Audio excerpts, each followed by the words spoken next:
नमस्कार, मैं सुदर्शन सुखानी हूँ और आज रविवार अप्रैल 2023 है।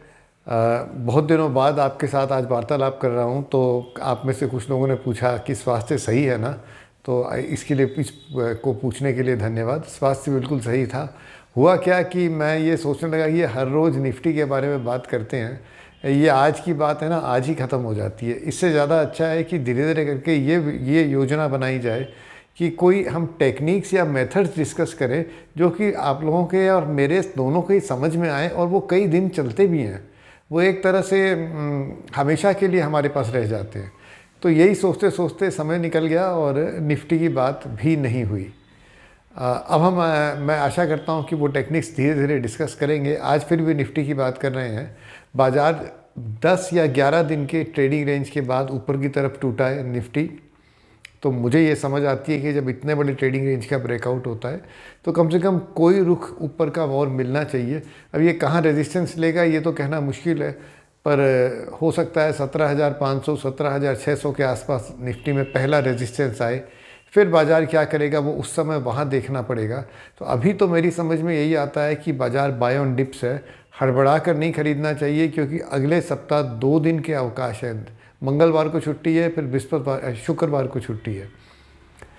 तो कोई भी ट्रेडिंग करे वो ध्यान में रखिए कि बीच में छुट्टियां हैं और अमरीकी बाज़ार क्या करेंगे उस समय ये कहना मुश्किल है।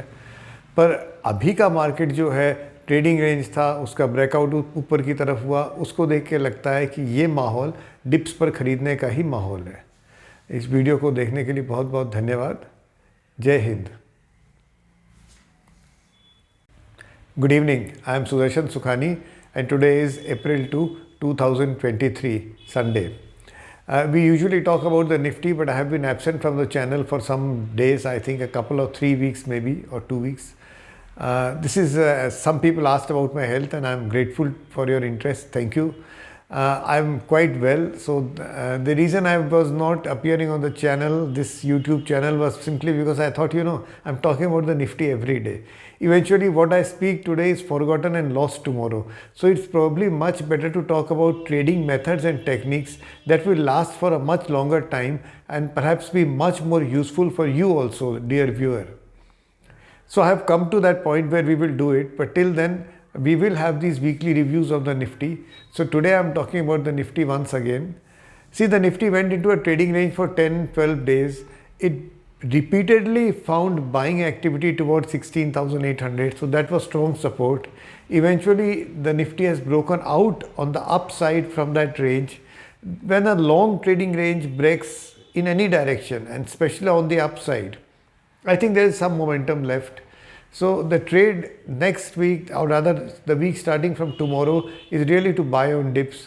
Just be careful because there are 2 holidays and something can happen in the US markets between those holidays. But with all that caveat, the trade for the Nifty, at least in this week, is essentially to go long when you find a minor dip or a consolidation. Let's see how things work out. Thank you for watching this video. Have a good week and trading and also for the holidays. Jai Hind.